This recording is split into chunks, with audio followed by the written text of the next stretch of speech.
Video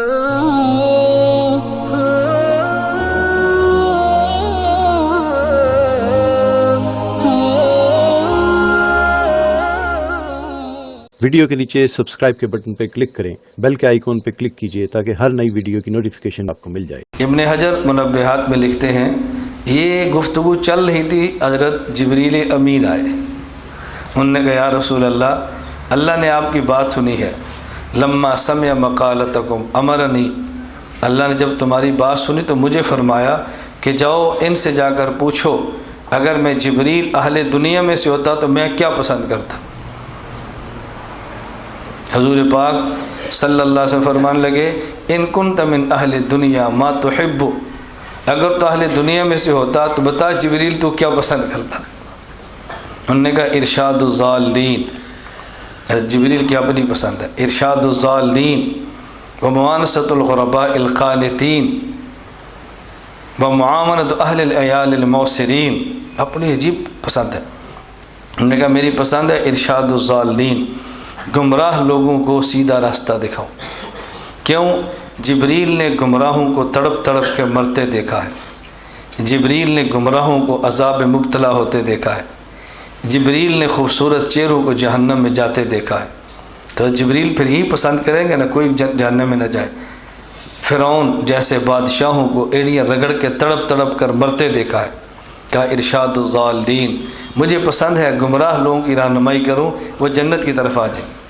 وموانست الغرباء القانتین، مجھے پسند ہے آدمی غریب بھی ہو اور نیک بھی ہو اس کے ساتھ ہمدردی کرو، غریب بھی ہو اور نیک بھی ہو اس کے ساتھ ہمدردی کرو۔ یقین کریں غریب بھی ہو نیک بھی ہو اس کے ساتھ پیار کرنے کا اپنا ہی مزہ ہے، آدمی کا دل اتنا مطمئن ہوتا ہے کہ بتا نہیں سکتا انسان کسی کو۔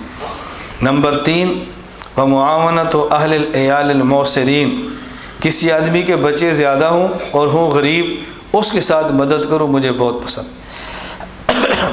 اور ہمارے یہاں لوگ کیا کہتے ہیں انہیں جمن دی لوڑ کیڑی تھی،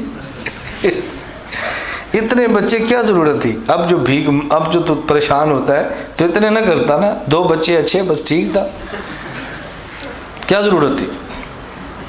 اور رسول اللہ صلی اللہ علیہ وسلم کیا فرماتے ہیں تزوج الولود الودود فإنی مکاثر بکم الامم، ایسی عورت سے شادی کرو جو پیار بھی کرے اور جو بچے زیادہ جنے، میں قیامت کے دن فخر کروں گا کہ میری امت زیادہ ہے۔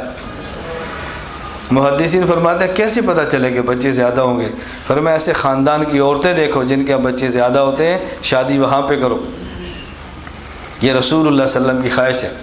اور ابن عباس کا تو عجیب جملہ ہے صحیح بخاری کتاب النکاح میں، فرمایا ان خیر هذه الامت اکثرها نساء، اس امت کا بہترین افضل آدمی وہ ہے کہ جس کی بیویاں زیادہ ہیں۔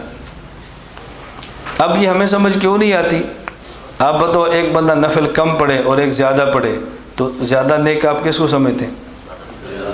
بتاؤ تو یہ شادی عبادت ہے یا عیاشی ہے؟ جس کی ایک بیوی ہے چھوٹا سا بزرگ ہے، اور جس کی 2 ہیں بتاؤ، وہ جو اس کی 3 ہیں جس کی 4 ہیں تو بڑے بزرگ بنو۔ آپ ایسے پریشان ہوتے ہیں۔ میں کبھی اپنے ساتھی سے کہتا ہوں، ابھی میں باہر سفر میں تھا تو کوئی ساتھی مجھ سے بیعت ہوئے، میں نے کہا تم کہو ہمارا شیخ دیکھ لو، ہمارے شیخ کو دیکھو، جو خوبی ہے تم بتاتے جاؤ کہ ہمارے شیخ کے اندر موجود ہے۔ آپ جھجکتے کیوں ہیں یہ بات کہتے ہوئے؟ تمہیں کیوں الجھن ہوتی ہے؟ تمہیں کیوں شرمندگی آتی ہے؟ یہ کوئی شرمندگی والی بات ہے یا فخر والی بات ہے، خوشی والی بات ہے؟